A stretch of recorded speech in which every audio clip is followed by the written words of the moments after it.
ನಮಸ್ಕಾರ ವೀಕ್ಷಕರೇ, ನಾನು ಅಡ್ವೊಕೇಟ್ ಅನಿಲ್ ಬೆಂಗಳೂರು. ಇವತ್ತಿನ ವಿಷಯ ಸುಳ್ಳು ವರದಕ್ಷಿಣೆ ಕೇಸ್ 498A. ಅಂದು 498A ಅಂದು ಅಂದರೆ ಒಂದು ವರ್ಷ ಹಿಂದೆ ಹೋದರೆ ಇದು ಚಾಲ್ತಿಯಲ್ಲಿತ್ತು IPC ಸೆಕ್ಷನ್ಗಳು. ಆದರೆ ಇವತ್ತು ಅದು BNS ಆ್ಯಕ್ಟ್ ಆಗಿ ಸೆಕ್ಷನ್ 85. ಮಿಕ್ಕಿದೆಲ್ಲವೂ ಸೇಮ್, ಹೆಸರು ಮಾತ್ರ ಬೇರೆ, ಸೆಕ್ಷನ್ ಮಾತ್ರ ಬೇರೆ. ಹಿಂದಿನವ್ರಿಗೆಲ್ಲ ಮುಂದಿನವ್ರಿಗೂ ಅದು ನೆನಪಲ್ಲೇ ಉಳಿಯುವಂಥದ್ದು. ಹಲವಾರು ವರ್ಷಗಳ ಕಾಲ ಕಾನೂನು ಶುರುವಾದಾಗಿಂದ ಇದ್ದಿದ್ದು IPC 498A. ಅದನ್ನು ಗಂಡು ಹೆತ್ತವರು, ಗಂಡನ ಮನೆಯವರು ಹಿಂದೆ ಮುಂದೆ ಎಂದೆಂದಿಗೂ ಆ ಸೆಕ್ಷನ್ನ ಕೇಳಿದ್ರೆ ಕನಸಲ್ಲೂ ಬೆಚ್ಚಿ ಬೀಳ್ತೀರ. ನಾವು ಎಷ್ಟೇ ಅವೇರ್ನೆಸ್ ಲಾಯರ್ಸ್ ಕೊಟ್ಟರು, ಎಷ್ಟೇ ವಿಡಿಯೋಗಳಲ್ಲಿ ಏನೇ ಹೇಳಿದ್ರು, ಆ ಗಂಡಂದ್ರಿಗೆ, ಗಂಡನ ಮನೆಯವರಿಗೆ ಈ ಸೆಕ್ಷನ್ಗಳನ್ನ ಕೇಳಿದ್ರೇ ಟೆನ್ಷನ್. ಇದೊಂದು ಟೆನ್ಷನ್ ಸೆಕ್ಷನ್ ಅಂತಲೇ ಹೇಳ್ಬಿಡ್ಬೋದು. ಅದಿವಾಗ BNS ಆ್ಯಕ್ಟಲ್ಲಿ 85 ಆಫ್ BNS ಆ್ಯಕ್ಟ್ ಆಗಿ ಈಗ ಚೇಂಜ್ ಆಗಿದೆ. ಅದು ಭಾರತೀಯ ನ್ಯಾಯ ಸಂಹಿತಾ ಅಂತ. ಭಾರತೀಯ ಅಂದರೆ ನಿಮಗೆಲ್ಲ ಗೊತ್ತು, ಸ್ಪ್ಲಿಟ್ ಮಾಡಿ ಓದಿ ಯಾವಾಗಲೂ. ನಾವು ಭಾರತೀಯರು, ನ್ಯಾಯ ಸಂಹಿತಾ. ಇದು ಮಿಸ್ಯೂಸ್ ಮಾಡ್ಕೊಳ್ತಾ ಇರೋಂಥ ಮಹಿಳೆಯರು, ಹೆಂಡತಿಯರು. ಹಿಂದೆ ಒಂದು 30, 40, 50 ವರ್ಷದ ಹಿಂದೆ ಟೆಕ್ನಾಲಜಿ ಫಾಸ್ಟಾಗಿರಲಿಲ್ಲ. ಮಹಿಳೆಯರು ಹೆಚ್ಚಾಗಿ ಓದ್ತಾ ಇರಲಿಲ್ಲ. ಹೆಂಡತಿಯರು ಚಿಕ್ಕ ವಯಸ್ಸಲ್ಲಿ ಮದುವೆ ಮಾಡಿಬಿಡ್ತಾಯಿದ್ರು. ಆಗ ಗಂಡನ ಮನೆಯಿಂದ ಕೆಲವು ಮಹಿಳೆಯರಿಗೆ, ಹಲವಾರು ಮಹಿಳೆಯರಿಗೂ ತೊಂದರೆ ಆಗ್ತಾಯಿತ್ತು.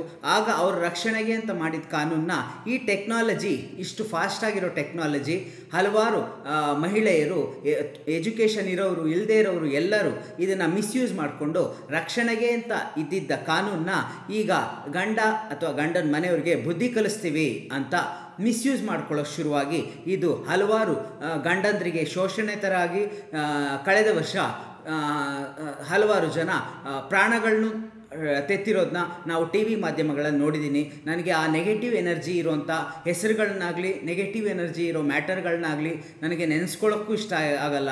ನೀವುಗಳು ಅಷ್ಟೇ, ನನ್ನ ಕ್ಲೈಂಟ್ಗಳು ಅಷ್ಟೇ, ಎಷ್ಟೋ ಜನ ಯಾರು ಸೂಸೈಡ್ ಮಾಡ್ಕೊಂಡ್ರೋ ಅವ್ರನ್ನೆಲ್ಲ ಕಂಪೇರ್ ಮಾಡ್ಕೊಳ್ಳೋದು. ನಮಗೂ ಇದೇ ಥರ ಆಗ್ತಾಯಿದೆ, ನಮ್ಮ ಮೇಲೂ ಈ ಥರ ಕೇಸ್ಗಳು ಹಾಕಿದ್ದಾರೆ, ನಾವು ಅಲ್ದಾಡಬೇಕಾಗತ್ತೆ, ನಮಗೂ ಅದೇ ರಿಫ್ಲೆಕ್ಟ್ ಆಗ್ತಾ ಇದೆ, ನಾವು ಅವ್ರ ಥರನೇ ಮಾಡ್ಕೊಂಡ್ಬಿಡ್ಬೇಕು ಅಂತ ಅನ್ನಿಸ್ತಾ ಇದೆ ಅಂತ ಎಲ್ಲ ಹೇಳ್ತಾಯಿದ್ರು. ಅದಕ್ಕೆ ಅವ್ರಿಗೆ ಅವೇರ್ನೆಸ್ ಕೊಡೋಣ, ಎಲ್ಲರಿಗೂ ಅವೇರ್ನೆಸ್ ಕೊಡೋಣ ಅಂತ ಈ ವಿಡಿಯೋ ಮಾಡ್ತಾ ಇದ್ದೀನಿ.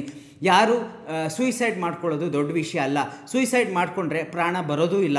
ಸೂಯಿಸೈಡ್ ಮಾಡ್ಕೊಳ್ಳೋಂಥದ್ದು ಏನೂ ಆಗೂ ಇರಲ್ಲ. ಆದರೆ ವೀಕ್ ಮೈಂಡ್ ಅಂತ ಹೇಳ್ತೀವಿ. ವೀಕ್ ಮೈಂಡ್ ಮತ್ತು ಬೇರೆ ಬೇರೆ ಆಲೋಚನೆಗಳು, ಕೆಟ್ಟ ಆಲೋಚನೆಗಳಿಂದ ಈ ಸೂಯಿಸೈಡ್ ಅನ್ನೋವಂಥ ಒಂದು ಕೆಲಸಕ್ಕೆ ಕೈ ಹಾಕುವಂಥದ್ದು. ಯಾವಾಗಲೂ ಅಷ್ಟೇ ನಾವುಗಳು ಅಚೀವ್ ಮಾಡಿದವ್ರನ್ನ, ಅಚೀವರ್ಸ್ ಅಂತ ಹೇಳ್ತೀವಲ್ಲ, ಅವ್ರು ಎಷ್ಟು ಶ್ರಮಪಟ್ಟು ಅಚೀವ್ ಮಾಡಿ ಅವ್ರ ಹೆಸರುಗಳು ಅವರು ಇವತ್ತಿಗೂ ಇಲ್ಲದೆ ಹೋದರೂ ಅವ್ರ ಹೆಸರು ಇವತ್ತಿಗೂ ದಂತಕಥೆಗಳಾಗಿ ಉಳ್ಕೊಂಡಿರುತ್ತೆ. ಅಂಥ ಅಚೀವ್ಮೆಂಟ್ ಮಾಡಿದವ್ರನ್ನ ನಾವು ಲೈಫಲ್ಲಿ ರೋಲ್ ಮಾಡೆಲ್ ಥರ ಇಟ್ಕೊಂಡು ಅವ್ರನ್ನ ನೆನೆಸ್ಕೋಬೇಕೇ ಹೊರತು ಈ ಥರ ನೆಗೆಟಿವ್ ಎನರ್ಜಿ ಇಟ್ಕೊಂಡು, ವೀಕ್ ಮೈಂಡ್ ಇಟ್ಕೊಂಡು ದುರಂತ ಅಂತ್ಯ ಕಂಡವ್ರನ್ನ ನಾವು ನೆನೆಸ್ಕೊಳ್ಳಬಾರ್ದು. ಅವ್ರನ್ನ ನೆನೆಸ್ಕೊಳ್ಳೋದಾದರೆ ನಾವು ಅದರಿಂದ ಪಾಠ ಕಲಿತು ನಾವು ಲೈಫಲ್ಲಿ ಮುಂದುವರಿಬೇಕು. ಸೊ ಯಾರು ಆ ದುರಂತಗಳನ್ನ ನೆನೆಸ್ಕೋಬೇಡಿ, ದುರಂತಕ್ಕೆ ಕೈಯೂ ಹಾಕಬೇಡಿ. ಈ ಭೂಮಿ ಮೇಲೆ ಹುಟ್ಟಿದ ಮೇಲೆ ಎಲ್ಲರೂ ನಾವು ಇಲ್ಲಿ ಬದುಕಲೇಬೇಕು, ಇಲ್ಲಿ ಈಸಬೇಕು, ಇದ್ದು ಜಯಿಸಬೇಕು ಅಂತ ನಿಮಗೆ ಗೊತ್ತಿದೆ.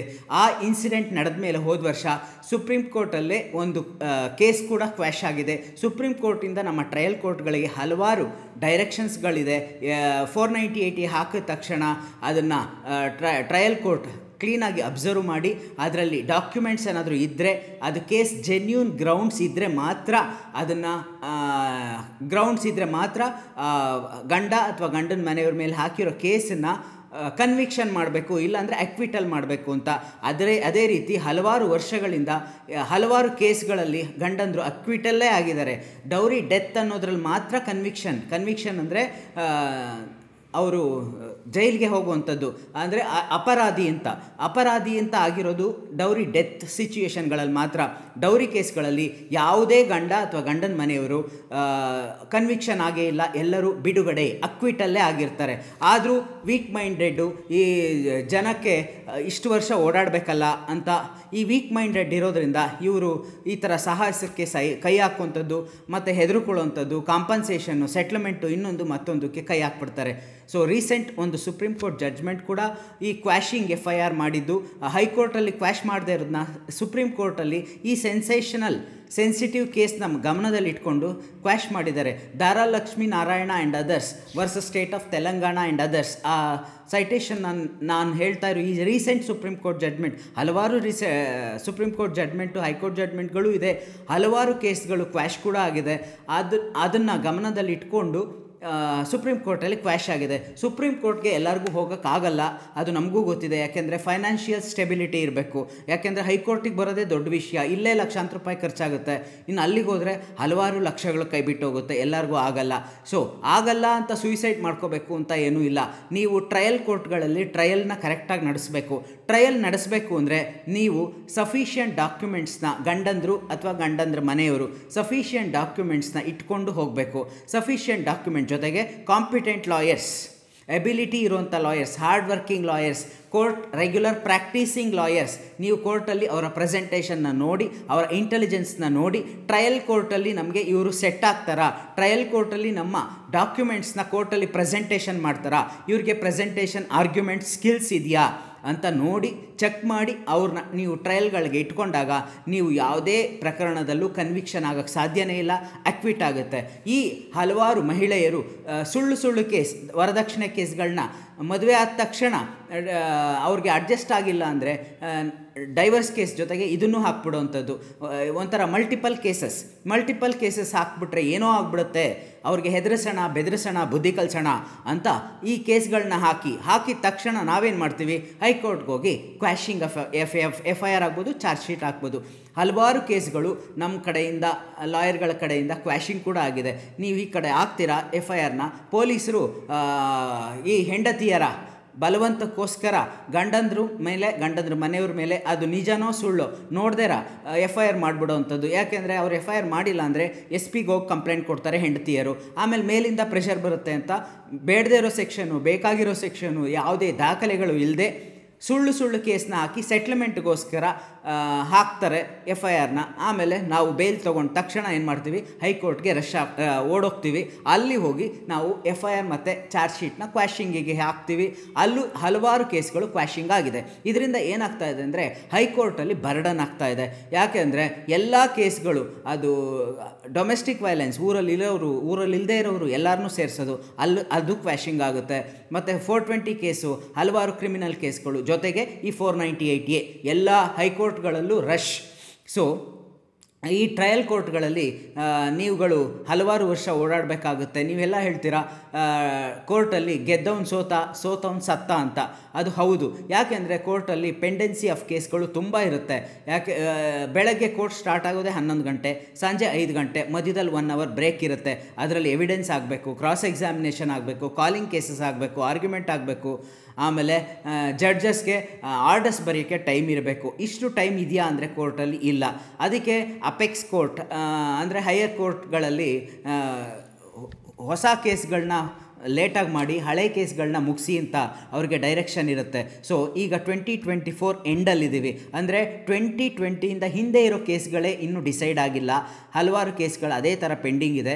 ಅದನ್ನು ಮುಗಿಸಿ ಆಮೇಲೆ ಈ ಕಡೆಗೆ ಬನ್ನಿ ಅಂತೀರ. ನೀವುಗಳು ಇವಾಗ 22, 23 ಹಾಕಿರೋ ಕೇಸ್ಗಳಿಗೆ ನಮಗೆ ಲೇಟ್ ಆಯಿತು, ಅರ್ಜೆಂಟು, ನಮಗೆ ಇಷ್ಟು ಓಡಾಡೋಕ್ಕಾಗಲ್ಲ ಅಂತ ಅಂದರೆ ಏನೂ ಮಾಡೋಕ್ಕಾಗಲ್ಲ. ಕೋರ್ಟಿಗೆ ಬಂದಮೇಲೆ ಸ್ಟ್ರಾಂಗ್ ಆಗಿರಬೇಕು, ಕಾನ್ಫಿಡೆಂಟ್ ಆಗಿರಬೇಕು, ಪೇಷನ್ಸಲ್ಲಿರಬೇಕು, ಖರ್ಚು ಮಾಡೋಂಗಿರಬೇಕು, ಲಾಯರ್ಸ್ ಜೊತೆ ಸಪೋರ್ಟಿವ್ ಆಗಿದ್ದು ಡಾಕ್ಯುಮೆಂಟ್ ಕೊಟ್ಟು ನೀವು ಟ್ರಯಲ್ನ ನಡೆಸೋಂಗಿರಬೇಕು. ಯಾಕೆಂದರೆ ಕೋರ್ಟಲ್ಲಿ ಪೆಂಡೆನ್ಸಿ ಆಫ್ ಕೇಸಸ್ ಇರುತ್ತೆ. ಹಳೆ ಕೇಸ್ಗೆ ಇಂಪಾರ್ಟೆನ್ಸ್ ಕೊಡ್ತಾರೆ, ಹೊಸ ಕೇಸ್ಗೆ ಸೆಟ್ಲ್ಮೆಂಟ್ ಆಗುತ್ತಾ, ಈ ಸುಳ್ಳು ಕೇಸ್ನ ಅವ್ರು ವಾಪಸ್ ತಗೋತಾರಾ ಅಂತ ವೆಯ್ಟ್ ಮಾಡ್ತಾರೆ. ಅದಾಗಿಲ್ಲ ಅಂದಾಗ ಟ್ರಯಲ್ ನಡೆಸೋದು ಇದ್ದೇ ಇರುತ್ತೆ.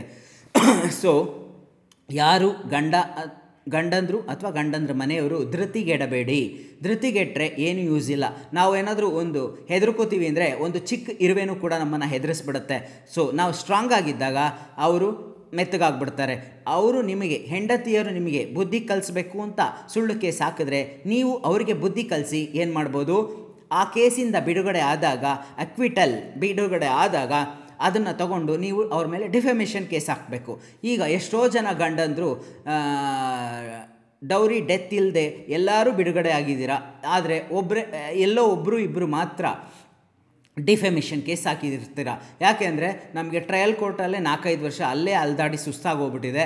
ಇನ್ನು ಡಿಫೆಮೇಷನ್ ಕೇಸ್ ಹಾಕಿ ಇನ್ನೊಂದಷ್ಟು ವರ್ಷ ಅಲ್ದಾಡೋಕ್ಕೆ ನಮಗೆ ಟೈಮ್ ಇಲ್ಲ, ಶ್ರಮ ಇಲ್ಲ, ನಮಗೆ ಪೇಷನ್ಸ್ ಇಲ್ಲ ಅಂತೀರ. ಆದರೆ ಏನೂ ಮಾಡೋಕ್ಕಾಗಲ್ಲ. ನೀವು ಅವ್ರಿಗೆ ಬುದ್ಧಿ ಕಲಿಸಿದ್ರೆ ಇನ್ನೂ ಹಲವಾರು ಜನ ಹೆಂಡತಿಯರು, ಮಹಿಳೆಯರು ಸುಳ್ಳು ಕೇಸ್ ಹಾಕೋದನ್ನ ತಪ್ಪಿಸ್ದಂಗೆ ಆಗುತ್ತೆ. ನೀವು ಸುಮ್ಮನಾಗ್ಬಿಟ್ರೆ ಅವರು ಅದನ್ನೇ ಒಂದು ಚಾಳಿ ಮಾಡ್ಕೊಂಡ್ಬಿಟ್ಟಿರ್ತಾರೆ. ಅದಕ್ಕೆ ನಾ ಎಲ್ಲ ಹೆಂಡತಿಯರಿಗೂ, ಮಹಿಳೆಯರಿಗೂ ನಾನು ಆ್ಯಂಟಿ ಫೆಮಿನಿಸ್ಟಾಗಿ ಮಾತಾಡ್ತಾ ಇಲ್ಲ, ನಾನು ನ್ಯಾಯದ ಪರವಾಗಿ ಮಾತಾಡ್ತಾ ಇದ್ದೀನಿ. ನೀವುಗಳು ಸುಳ್ಳು ಕೇಸ್ ಹಾಕೋಕ್ಕಿಂತ ಮುಂಚೆ ನೀವು ಬಾಧಿತ ಮಹಿಳೆಯರಾಗಿದ್ದರೆ ಮಾತ್ರ ಆ ಕೇಸ್ಗಳನ್ನ ಹಾಕಿ. ಯಾಕೆ ಅಂದರೆ ಈ ಟೆಕ್ನಾಲಜಿಯಿಂದ ಆ ಥರ ಆಗಿರೋದು ಚಾನ್ಸಸ್ ತುಂಬ ಕಮ್ಮಿ ಇರುತ್ತೆ. ಎಲ್ಲೋ ಒಬ್ಬರು, ಇಬ್ಬರು, 3, 4 ಜನಕ್ಕೆ ಈ ಥರ ಶೋಷಣೆ ಆಗಿರುತ್ತೆ. ಆದರೆ ಮಿಕ್ಕಿದವರೆಲ್ಲ ಸುಳ್ಳು ಕೇಸ್ ಹಾಕ್ಬಿಟ್ಟು ನಾವೇನೋ ಸಾಧಿಸ್ತೀವಿ ಅಂದರೆ ಆ ಗಂಡಂದರು ಸ್ಟ್ರಾಂಗ್ ಆಗಿಬಿಡ್ತಾರೆ. ಕನ್ನಡ ಸಿನಿಮಾ ಹಾಡು ಒಂದಿದೆ, ಹೆಣ್ಮಕ್ಳೇ ಸ್ಟ್ರಾಂಗು ಗುರು, ಅದು ಸಿನಿಮಾದಲ್ಲಿ. ಆದರೆ ನಮ್ಮ ಕೋರ್ಟಲ್ಲಿ ಕೇಸ್ ಹಾಕೋದ್ರಲ್ಲಿ ನೀವು ಸ್ಟ್ರಾಂಗ್ ಇರ್ತೀರ, ಆದರೆ ಕೇಸ್ ನಡೆಸೋದ್ರಲ್ಲಿ ಗಂಡಂದರೆ ಸ್ಟ್ರಾಂಗ್ ಇರ್ತಾರೆ. ಆದರೆ ನನ್ನ ಆಫೀಸಲ್ಲಿ ನನ್ನ ಹತ್ರ ಇರೋ ಎಲ್ಲ ಗಂಡಂದರು ನನ್ನ ವರ್ಕ್ ಮೇಲೆ, ನನ್ನ ಮೇಲೆ ಎಷ್ಟು ಕಾನ್ಫಿಡೆಂಟ್ ಆಗಿರ್ತಾರೆ ಅಂದರೆ ನಾನು ಅವ್ರಿಗೆ ಅಷ್ಟು ಧೈರ್ಯನೂ ತುಂಬ್ತೀನಿ. ಯಾಕೆಂದರೆ ಜೆನ್ಯೂನ್ ಕೇಸಸ್ಸು, ಜೆನ್ಯೂನ್ ಗಂಡಂದರು, ಜೆನ್ಯೂನ್ ಕ್ಲೈಂಟ್ಸ್. ಸೊ ಅವ್ರು ಯಾರೂ ಭಯಪಡಬೇಕಾದ್ದೇ ಇಲ್ಲ. ನೀವುಗಳು ಸುಳ್ಳು ಕೇಸ್ ಹಾಕೋಕ್ಕೆ ಮುಂಚೆ ಯೋಚನೆ ಮಾಡಿ. ಯಾಕೆಂದರೆ ನೀವು ವರದಕ್ಷಿಣೆ ಕೇಸ್ ಹಾಕ್ಬೋದು ಅಥವಾ ಬೇರೆ ಏನೇನೇ ಹಲವಾರು ಕೇಸ್ಗಳು ಹಾಕ್ಕೊಂಡ್ರು, ಡಾಕ್ಯುಮೆಂಟ್ಸ್ ಸ್ಪೀಕ್ಸ್ ಎವ್ರಿಥಿಂಗ್. ಡಾಕ್ಯುಮೆಂಟ್ಸ್ ಇಲ್ಲದೆ ನೀವು ಸುಳ್ಳು ಕೇಸ್ ಹಾಕಿದ್ರೆ ಏನಾಗುತ್ತೆ? ಡಿಸ್ಮಿಸ್ ಆಗುತ್ತೆ. ಆಗ ಕ್ಲೀನಾಗಿ ನಿಮಗೆ ಮುಖಭಂಗ ಆಗುತ್ತೆ. ಮುಖಭಂಗ ಮಾಡಿಸ್ಕೊಂಡು ಹಲವಾರು ವರ್ಷ ಓಡಾಡಿಕೊಂಡು ಕೈಯಿಂದ ದುಡ್ಡು ಹಾಕ್ಕೊಂಡು ಯಾಕೆ ಬೇಕು ಇವೆಲ್ಲ? ಗಂಡಂದರಿಗೆ ತೊಂದರೆ ಕೊಟ್ಟರೆ ನಿಮ್ಮ ಮನೇಲೂ ನಿಮ್ಮ ಅಣ್ಣ ತಮ್ಮ ಇರ್ತಾರೆ. ಆಗ ಅವರ ಹೆಂಡತಿಯರು ಬಂದು ನಿಮ್ಮ ತಂದೆ ತಾಯಿ ಮೇಲೆ, ನಿಮ್ಮ ಮೇಲೆ ಕೇಸ್ ಹಾಕ್ತಾರೆ. ಕರ್ಮ ರಿಟರ್ನ್ಸ್ ಬ್ಯಾಕ್. ಅರ್ಥ ಮಾಡ್ಕೊಳ್ಳಿ. ನೀವೆಲ್ಲರೂ ಪಾಪ್ಯುಲರ್ ವರ್ಡ್ ಇದು, ಯೂಟ್ಯೂಬ್ಗಳಲ್ಲಿ ಇವಾಗ ಇದು ಟ್ರೆಂಡಿ ಆಗಿಬಿಟ್ಟಿದೆ, ಕರ್ಮ ರಿಟರ್ನ್ಸ್ ಬ್ಯಾಕ್. ಈಗ ನೀವು ಮಾಡಿದ್ದನ್ನು ಎಲ್ಲೋ ಬೇರೆ ಕಡೆ ಅನುಭವಿಸ್ತೀರಾ, ಅಲ್ಲ ಇಲ್ಲೇ ಅನುಭವಿಸ್ತೀರಾ ಅಂದರೆ ಕೋರ್ಟಿಗೆ ಅಲಿಬೇಕು ಅಂತ ಇಲ್ಲ. ಕೋರ್ಟ್ ಥರನೇ ಇನ್ನೂ ಒಂದು ನರಕ ಅಂತ ಇದೆಯಲ್ಲ, ಯಾವುದದು? ಆಸ್ಪತ್ರೆ ಪಾಲಾಗ್ತೀರಾ, ಬೆಡ್ ರಿಡನ್ ಆಗ್ತೀರಾ, ನಾನಾ ಥರ ರೋಗಗಳು ಬಂದು ಕರ್ಮ ರಿಟರ್ನ್ಸ್ ಬ್ಯಾಕ್. ನೀವೇನು ಬೇರೆಯವ್ರಿಗೆ ಬಾಧೆ ಕೊಟ್ರಿ ಗಂಡಂದ್ರ ಮನೆಯವ್ರಿಗೆ, ಅದೇ ನಿಮಗೆ ತಿರುಗು ಬಾಣ ಆಗಿಬಿಡುತ್ತೆ. ಅದಾಗಬಾರ್ದು ಅಂದರೆ ನಿಯತ್ತಾಗಿರಬೇಕು. ನಿಮಗೆ ಇಷ್ಟ ಇದ್ದರೆ ಜೀವನ ಮಾಡಿ, ಇಷ್ಟ ಇಲ್ಲ ಅಂದರೆ ಸಪ್ರೇಟಾಗಿ ನಿಮಗೆ ಏನು ಬೇಕೋ ಅದನ್ನು ಕೋರ್ಟಿಂದ ನ್ಯಾಯವಾಗಿ ಪಡ್ಕೊಂಡು, ಕಾನೂನನ್ನ ಕೈಗೆ ತೊಗೊಳ್ದೆ, ಕಾನೂನನ್ನ ಮಿಸ್ಯೂಸ್ ಮಾಡ್ಕೊಳ್ದೆ, ಮಕ್ಕಳನ್ನು ಮುಂದೆ ಇಟ್ಟು ಬ್ಲ್ಯಾಕ್ ಮೇಲ್ ಮಾಡ್ದೇರ ನೀವು ನಿಮ್ಮ ಜೀವನ ಸಾಗಿಸ್ಕೊಂಡ್ರೆ ನಿಮಗೂ ಮತ್ತು ನಿಮ್ಮ ಹೆತ್ತವ್ರಿಗೂ ಎಲ್ಲರಿಗೂ ನೆಮ್ಮದಿಯಾಗಿರುತ್ತೆ. ನೀವು ಸುಳ್ಳು ಕೇಸ್ ಹಾಕಿದ್ರೆ ಗಂಡಂದರು ಸ್ಟ್ರಾಂಗ್ ಆಗಿದ್ದರೆ ಗಂಡಂದರು ನಿಮ್ಮ ಮೇಲೆ ಹಲವಾರು ಕೇಸ್ಗಳನ್ನ ಹಾಕ್ಬಿಡ್ತಾರೆ ಒಳ್ಳೆ ಲಾಯರ್ಗಳ ಮುಖಾಂತರ. ಸೊ ಎಲ್ಲ ಮಹಿಳೆಯರಿಗೂ ನಾನು ಹೇಳೋದಿಷ್ಟೇ, ಸುಳ್ಳು ಕೇಸ್ನ ಹಾಕಬೇಡಿ. ಗಂಡಂದರು ಅಷ್ಟೇ ಕಾನೂನನ್ನ ಕೈ ತೊಗೊಂಡು ಹೊಡಿ ಬಡಿ ಇಂಥವೆಲ್ಲ ಮಾಡಬೇಡಿ. ಯಾಕೆಂದರೆ ಈ ಜನ್ರೇಷನಲ್ಲಿ ಯಾರೂ ಹೊಡಿ ಬಡಿ ಮಾಡಿಸ್ಕೊಳ್ಳೋದು ಇಲ್ಲ. ಹೆಂಡತಿಯರು ಅಷ್ಟೇ, ನಿಮಗೆ ಕೆಲಸಕ್ಕೆ ಹೋಗೋಕ್ಕೆ ಇಷ್ಟ ಇದ್ದರೆ ಹೋಗ್ಬೋದು, ಇಲ್ಲ ಅಂದರೆ ಇಲ್ಲ. ಆದರೆ ಕಾನೂನನ್ನ ಕೈಗೆ ತೊಗೊಳ್ಳೋದು, ಸುಳ್ಳು ಕೇಸ್ ಹಾಕೋಂಗಿಲ್ಲ. ಯಾಕೆಂದರೆ ಡಾಕ್ಯುಮೆಂಟ್ ಸ್ಪೀಕ್ಸ್ ಎವ್ರಿಥಿಂಗ್. ಎಷ್ಟು ಕೇಸ್ ಹಾಕೋದಕ್ಕಿಂತ ಮುಂಚೆ ಏನು ಕೇಸ್ ಹಾಕ್ತೀರಾ, ಕೇಸ್ನ ಪ್ರೂವ್ ಮಾಡೋಕ್ಕಾಗುತ್ತಾ ಅನ್ನೋದು ತುಂಬ ಮುಖ್ಯ ಆಗುತ್ತೆ. ನೀವು ಮಲ್ಟಿಪಲ್ ಕೇಸಸ್ ಹಾಕ್ಬಿಟ್ಟು ಅವ್ರನ್ನ ಬೆಂಡ್ ಮಾಡ್ತೀನಿ, ಬುದ್ಧಿ ಕಲಿಸ್ತೀನಿ ಅಂದರೆ ಅವರು ಒಂದೇ ಒಂದು ಕೇಸಲ್ಲಿ ನಿಮ್ಮ ಎಲ್ಲ ಕೇಸ್ಗಳನ್ನ ಕಾಂಪಿಟೆಂಟ್ ಲಾಯರ್ಸ್ನ ಇಟ್ಕೊಂಡು ಕ್ಲೀನಾಗಿ ಡಿಸ್ಮಿಸ್ ಮಾಡಿಸ್ಬಿಡ್ತಾರೆ. ಅದು ಹಲವಾರು ಕೇಸ್ಗಳಲ್ಲಿ ಆಗಿದೆ ಕೂಡ. ಸೊ ಅದಕ್ಕೆ ಕೇಸ್ ಹಾಕೋಕ್ಕೆ ಮುಂಚೆ ನಾವು ಪ್ಲೀಡಿಂಗ್ಸ್, ಡ್ರಾಫ್ಟಿಂಗ್ ಅಂತ ಹೇಳ್ತೀವಿ. ಹಲವಾರು ಕೇಸ್ಗಳಲ್ಲಿ ಡ್ರಾಫ್ಟಿಂಗೇ ಇರಲ್ಲ, ಡಿಸ್ಮಿಸ್ ಆಗಿಬಿಡುತ್ತೆ. ಪ್ಲೀಡಿಂಗ್ ಸರಿ ಇರಲ್ಲ, ಮತ್ತು ಎವಿಡೆನ್ಸ್ ಮಾಡೋಕ್ಕೆ ಕಾಂಪಿಟೆನ್ಸಿ ಇರಲ್ಲ, ಡಾಕ್ಯುಮೆಂಟ್ಸ್ ಕೊಡಲ್ಲ. ಒಂದು ಲಾಯರ್ಸ್ಗೆ ಎಕ್ಸ್ಪೀರಿಯನ್ಸ್ ಇರಲ್ಲ. ಸೊ ನೀವು ಕಮ್ಮಿ ದುಡ್ಡು ಅಂತ ಹೋದಾಗ, ಎಕ್ಸ್ಪೀರಿಯನ್ಸ್ ಇಲ್ಲದೆ ಇರೋರ ಹತ್ರ ಹೋದಾಗ ಏನಾಗುತ್ತೆ? ಡಿಸ್ಮಿಸ್ ಆಗಿಬಿಡುತ್ತೆ. ಅದಕ್ಕೆ ಲಾಯರ್ಸ್ನ ಚೂಸ್ ಮಾಡ್ಕೋಬೇಕಾದ್ರೂ ಕರೆಕ್ಟಾಗಿರಬೇಕು. ಕರೆಕ್ಟ್ ಟೈಮ್ಗೆ ನೀವು ಡಾಕ್ಯುಮೆಂಟ್ನ ಕೊಟ್ಟು ಕೋಆಪ್ರೇಟ್ ಮಾಡಿ ಕೋರ್ಟಲ್ಲಿ ಪೇಷನ್ಸಲ್ಲಿ ಕಾಯಬೇಕು. ಇಷ್ಟೆಲ್ಲ ಆದರೆ ಮಾತ್ರ ಸುಳ್ಳು ಕೇಸ್ಗಳನ್ನ ಹಾಕಿದವ್ರಿಗೆ ಡಿಸ್ಮಿಸ್ ಮಾಡಿಸ್ಬೋದು. ಮತ್ತು ಯಾರೂ ಪೇಷನ್ಸ್ನ ಕಳ್ಕೋಬಾರ್ದು, ಕಾನೂನನ್ನ ಕೈಗೆ ತೊಗೊಳ್ಳೋಂಗಿಲ್ಲ. ಅದೇ ರೀತಿ ಗಂಡಂದರು ಅಷ್ಟೇ, ಹಲವಾರು ಗಂಡಂದರು ಕೇಸ್ ಹಾಕಿದಾಗ ಹೆಂಡತಿಯರು ತುಂಬ ಜೋಶಲ್ಲಿರ್ತೀರ. FIR ಹಾಕಿದ ತಕ್ಷಣ ನಾನು ಅವ್ರ ಮೇಲೆ ಡಿಫೆಮೇಷನ್ ಕೇಸ್ ಹಾಕ್ತೀನಿ ಅಂತ. ಅದು 4-5 ವರ್ಷ ಆದಾಗ ನೀವು ಇಂಟ್ರೆಸ್ಟ್ ಕಳ್ಕೊಂಬಿಟ್ಟು ಡಿಫೆಮೇಷನ್ ಕೇಸ್ ಹಾಕೋಕ್ಕೆ ನಿಮ್ಗೆ ಇಂಟ್ರೆಸ್ಟೇ ಬರಲ್ಲ. ಯಾಕೆಂದರೆ ಪೇಷನ್ಸ್ ಕಳ್ಕೊಂಬಿಟ್ಟಿರ್ತೀರ. ಅದೇ ರೀತಿ ಹೆಂಡತಿಯರಿಗೂ ಅಷ್ಟೇ ನಾನು ಹೇಳೋ ಕಿವಿ ಮಾತು, ನೀವು ಕೆಲವರು ಈಗೋ ಮತ್ತು ಡಾಮಿನೇಟಿಂಗ್ ಕ್ಯಾರೆಕ್ಟರ್ ಇರುತ್ತೆ, ಅಂಥವ್ರು ಏನು ಮಾಡ್ತೀರಾ? ಜೋಶಲ್ಲಿ ಗಂಡನ ಮನೆ ಬಿಟ್ಬಿಟ್ಟು ಬಂದುಬಿಡ್ತೀರಾ, ಹಲವಾರು ಕೇಸ್ ಹಾಕ್ತೀರಾ. ಆಮೇಲೆ ನೀವು ಅಪ್ಪನ ಮನೆ ಬಂದು ಕೂತ್ಕೊಂಡಾಗ ಹಲವಾರು ಸೊಸೈಟಿಯಲ್ಲಿ ಜನ ಮಾತಾಡೋಕ್ಕೆ ಶುರು ಮಾಡಿ ನಿಮಗೆ ಮತ್ತೆ ವಾಪಸ್ ಗಂಡನ ಮನೆಗೆ ಹೋಗಬೇಕು ಅನಿಸುತ್ತೆ. ಆದರೆ ಗಂಡನ ಮನೆ ಬಾಗಿಲು ಸಂಪೂರ್ಣ ಬಂದಾಗಿರುತ್ತೆ. ಯಾಕೆ ಅಂದರೆ ನೀವು ಹಾಕಿರೋ ಹಲವಾರು ಸುಳ್ಳು ಕೇಸ್ಗಳಿಂದ. ಇಂಥ ದುರಂತಕ್ಕೆ ನೀವೇ ಕಾರಣ ಆಗ್ತೀರಾ. ಅದಕ್ಕೆ ಕೋಪದ ಕೈಗೆ ಬುದ್ಧಿ ಕೊಡಬಾರ್ದು ಅಂತ ಹಿರಿಯರು ಹೇಳ್ತಾರೆ. ಆ ಗಾದೆಗಳೆಲ್ಲ ಇವತ್ತು ತುಂಬ ನಿಜ ಆಗಿದೆ. ನಾನು ಕನ್ನಡ ಮಾತಾಡೋಕ್ಕೆ ಕಲ್ತ್ಕೊಂಡಿದ್ದು ಈ ಥರ ಎಲ್ಲ ಮಾತಾಡೋ ಆಗಿದ್ದು ಎಲ್ಲವೂ ಈ ಕರ್ನಾಟಕದಿಂದ. ಸೊ ಯಾರೇ ಈ ಸುಳ್ಳು ಕೇಸ್ ಹಾಕೋರು ಮತ್ತು ಈ ಬಾಧಿತ ಮಹಿಳೆಯರು ನಿಜ ಇದ್ದರೆ ಮಾತ್ರ ಹಾಕಿ. ಗಂಡಂದರು ಅಷ್ಟೇ ಪೇಷನ್ಸಲ್ಲಿ ಕಾಯಬೇಕು.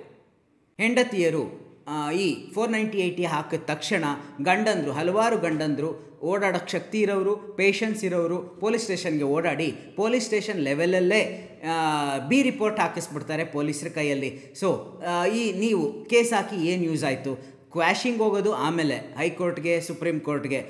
ಪೊಲೀಸ್ ಸ್ಟೇಷನಲ್ಲೇ ಬಿ ರಿಪೋರ್ಟ್ ಆಗಿಬಿಡುತ್ತೆ ಚಾರ್ಜ್ ಶೀಟ್ ಹೋಗೋಕ್ಕೆ ಮುಂಚೆನೇ. ಸೊ ನೀವು ಪೊಲೀಸರಿಂದನೇ ನೀವು ಹಾಕ್ಸಿರೋ ಅಂಥ ಕೇಸು FIR ಏನಾಗುತ್ತೆ, ಪೊಲೀಸರಿಂದನೇ ಬಿ ರಿಪೋರ್ಟ್ ಆಗಿ ಹಲವಾರು ಗಂಡಂದ್ರ ಮನೆಯವ್ರನ್ನೆಲ್ಲ ತೆಗೆದಾಕ್ಬಿಡ್ತಾರೆ. ಕೇಸ್ ಹಾಕೋದು ಮುಖ್ಯ ಅಲ್ಲ, ಕೇಸ್ ನಡೆಸೋದು ಮುಖ್ಯ, ಡಾಕ್ಯುಮೆಂಟ್ಸ್ ಕೊಡೋದು ಮುಖ್ಯ. ಸತ್ಯವಾದ ಕೇಸು ನಿಮಗೆ ಬಾಧೆ ಆಗಿದ್ದರೆ ಮಾತ್ರ ಹಾಕೋದು ಮುಖ್ಯ ಅಂತ ಎಲ್ಲ ಹೆಂಡತಿಯರಿಗೂ ಹೇಳ್ತೀನಿ. ನನ್ನ ಹತ್ರನೂ ಹಲವಾರು ಹೆಂಡತಿಯರ ಕೇಸ್ ಇದೆ. ಆದರೆ ಜೆನ್ಯೂನ್ ಕ್ಲೈಂಟ್ಸ್ ಆಗಿದ್ದರೆ ಮಾತ್ರ, ಜೆನ್ಯೂನ್ ಕೇಸ್ ಆಗಿದ್ದರೆ ಮಾತ್ರ, ಡಾಕ್ಯುಮೆಂಟ್ಸ್ ಇರೋವಂಥ ಕೇಸ್ ಆಗಿದ್ದರೆ ಮಾತ್ರ ನಾನು ತೊಗೊಳ್ಳೋಂಥದ್ದು. ಡ್ಯಾಮೇಜ್ ಬಂದು ಹಲವಾರು NOCಗಳನ್ನ ತೊಗೊಂಬಂದು ನನ್ನ ಕೈಗೆ ಕೊಡ್ತೀರಾ. ಆ ಥರ ಕೇಸ್ಗಳನ್ನ ತೊಗೊಂಡು ನಮ್ಮ ಹೆಸರು ಹಾಳು ಮಾಡ್ಕೊಳ್ಳೋಕ್ಕೆ ನನಗೂ ಇಷ್ಟ ಇಲ್ಲ, ನನಗೆ ಟೈಮೂ ಇರಲ್ಲ. ಸೊ ನೀವುಗಳು ಜೆನ್ಯೂನ್ ಆಗಿದ್ದು ಕೋರ್ಟ್ನ ಕ್ಲೀನ್ ಹ್ಯಾಂಡ್ಸಲ್ಲಿ ಅಪ್ರೋಚ್ ಮಾಡಿದ್ರೆ ಯಾರು ಬಾಧೆ ಆಗಿರುತ್ತೆ, ಯಾರಿಗೆ ತೊಂದರೆ ಆಗಿರುತ್ತೆ, ಗಂಡ ಅಥವಾ ಹೆಂಡತಿ, ನಿಮಗೆ ನ್ಯಾಯ ಸಿಗುತ್ತೆ. ಅದು ನೀವು ವೆಯ್ಟ್ ಮಾಡಿ ಪೇಷನ್ಸಲ್ಲಿ ಇದ್ದರೆ ಮಾತ್ರ. ಎಲ್ಲವೂ ನೀವು ಕೆಲಸಕ್ಕೆ ಹೋಗಿ ನಿಮ್ಮ ಕೆಲಸಗಳಲ್ಲಿ ಇವತ್ತೋಗಿ ನಾಳೆ ನಾಡಿದ್ದು ನೆಕ್ಸ್ಟ್ ಇಯರು ಆಗುತ್ತಲ್ಲ ಪ್ರಾಜೆಕ್ಟ್, ಆ ಥರ ಅಲ್ಲ. ನಮ್ಮ ಕೋರ್ಟ್ಗಳಲ್ಲಿ ನಮಗೆ ಪ್ರೊಸೀಜರ್ಸು, ಆ್ಯಕ್ಟು, ರೂಲ್ಸು ಅಂತ ಇರುತ್ತೆ. ನಾವು ಅದರ ಪ್ರಕಾರನೇ ಹೋಗಬೇಕು. ಕೋರ್ಟು ಅದನ್ನೇ ಫಾಲೋ ಮಾಡುತ್ತೆ. ಅಪೆಕ್ಸ್ ಕೋರ್ಟ್ ಡೈರೆಕ್ಷನ್ ಪ್ರಕಾರ ಹಳೆ ಕೇಸ್ಗೆ ಫಸ್ಟ್ ಪ್ರಿಫರೆನ್ಸ್, ಹೊಸ ಕೇಸ್ಗಳಿಗೆ ನೆಕ್ಸ್ಟ್ ಪ್ರಿಫರೆನ್ಸ್. ನಿಮ್ಮ ಕೇಸ್ಗಳು ನಿಮಗೆ ಅರ್ಜೆಂಟ್ ಆಗಿರ್ಬೋದು, ಆದರೆ ನಮಗಾಗಲಿ ಕೋರ್ಟ್ಗಾಗಲಿ ಅರ್ಜೆಂಟ್ಸಿ ಇರಲ್ವಲ್ಲ. ಈ ವಿಡಿಯೋನ ಮುಗಿಸೋಕ್ಕಿಂತ ಮುಂಚೆ ನಾನು ಹೇಳೋದಿಷ್ಟೇ, ಯಾರಿಗೂ ಗಂಡಂದ್ರಿಗೆ ಹೆಂಡತಿಯರಿಗೆ ಯಾರು ಒಬ್ಬರ ಮೇಲೆ ಒಬ್ಬರು ಈಗೋ, ದ್ವೇಷದಿಂದ ಕೇಸ್ಗಳು, ಸುಳ್ಳು ಕೇಸು ಹಾಕೋದು ಇಂಥವನ್ನೆಲ್ಲ ಮ್ಯಾನ್ ಹ್ಯಾಂಡಲ್ ಯಾವುದು ಕಾನೂನನ್ನ ಕೈಗೆ ತೊಗೊಂಡು ಮಾಡಬೇಡಿ. ಕಾನೂನನ್ನ ಕೈಗೆ ತೊಗೊಳ್ಳದೆ ಕಾನೂನು ಮುಖಾಂತರನೇ ಟ್ರಯಲ್ ಕೋರ್ಟ್, ಸುಪ್ರೀಂ ಕೋರ್ಟ್ ಅಂತ ಹೇಳ್ತೀನಿ. ಟ್ರಯಲ್ ಕೋರ್ಟಲ್ಲಿ ಟ್ರಯಲ್ ಅಂದರೆ evidence, cross examination, witness, argument ಎಲ್ಲದನ್ನು ಕಾಂಪಿಟೆಂಟ್ ಲಾಯರ್ಸ್ನ ಇಟ್ಕೊಂಡು ನೀವು ಫೀಸ್ ಪೇ ಮಾಡಿ ನೀವು ಲಾಯರ್ಸ್ ಜೊತೆ ಟಚ್ಚಲ್ಲಿದ್ದು ನಿಮ್ಮ ಕೇಸ್ಗಳನ್ನ ನಡೆಸ್ಕೊಂಡ್ರೆ ಯಾವುದೇ ತೊಂದರೆನೂ ಆಗಲ್ಲ. ಹಲವಾರು ಕೇಸ್ಗಳು ಕ್ವ್ಯಾಶ್ ಕೂಡ ಆಗಿದೆ. ಈ ಕ್ವ್ಯಾಶ್ ಅನ್ನೋ ವರ್ಡು ನಾರ್ಮಲ್ ಲೇಮ್ಯಾನ್ಗಳಿಗೂ, ಕೇಸ್ ಇರೋರಿಗೆ, ಕೇಸ್ ಇಲ್ಲದೆ ಇರೋರಿಗೆ ಎಲ್ಲರಿಗೂ ಗೊತ್ತಾಗೋಗ್ಬಿಟ್ಟಿದೆ. ಅಷ್ಟು ಪಾಪ್ಯುಲಾರಿಟಿ ಆಗೋಗಿದೆ. ಯಾಕೆ ಅಂದರೆ ಸುಳ್ಳು ಕೇಸಿನ ಎಫೆಕ್ಟ್ ಕ್ವ್ಯಾಶಿಂಗ್ ಅಂದರೆ cancel FIR, charge sheet, high court, supreme ಕೋರ್ಟ್ಗಳಲ್ಲಿ ಆಗುವಂಥದ್ದು. ಸೊ ಈ ವಿಡಿಯೋನ ಮುಗಿಸೋಕ್ಕಿಂತ ಮುಂಚೆ ಈ ಚಾನಲ್ನ ಹೆಚ್ಚು ಸಬ್ಸ್ಕ್ರೈಬ್ ಮಾಡಿ, ಶೇರ್ ಮಾಡಿ. ನಿಮ್ಮ ಯಾವುದೇ ಲೀಗಲ್ ಪ್ರಾಬ್ಲಮ್ಸ್ಗೂ, ಲೀಗಲ್ ರೆಮಿಡೀಸ್ಗೆ ನನ್ನ ಡಿಸ್ಕ್ರಿಪ್ಷನ್ ಬಾಕ್ಸಲ್ಲಿ ನನ್ನ ನಂಬರ್, ಅಡ್ರೆಸ್ ಇರುತ್ತೆ, ನೀವು ಕಾಂಟ್ಯಾಕ್ಟ್ ಮಾಡ್ಬೋದು ಅಂತ ಹೇಳ್ತಾ ಮುಂದಿನ ವಿಡಿಯೋದಲ್ಲಿ ನಿಮ್ಮನ್ನು ಮತ್ತೆ ಭೇಟಿ ಆಗ್ತೀನಿ. ವಂದನೆಗಳು, ನಮಸ್ಕಾರ.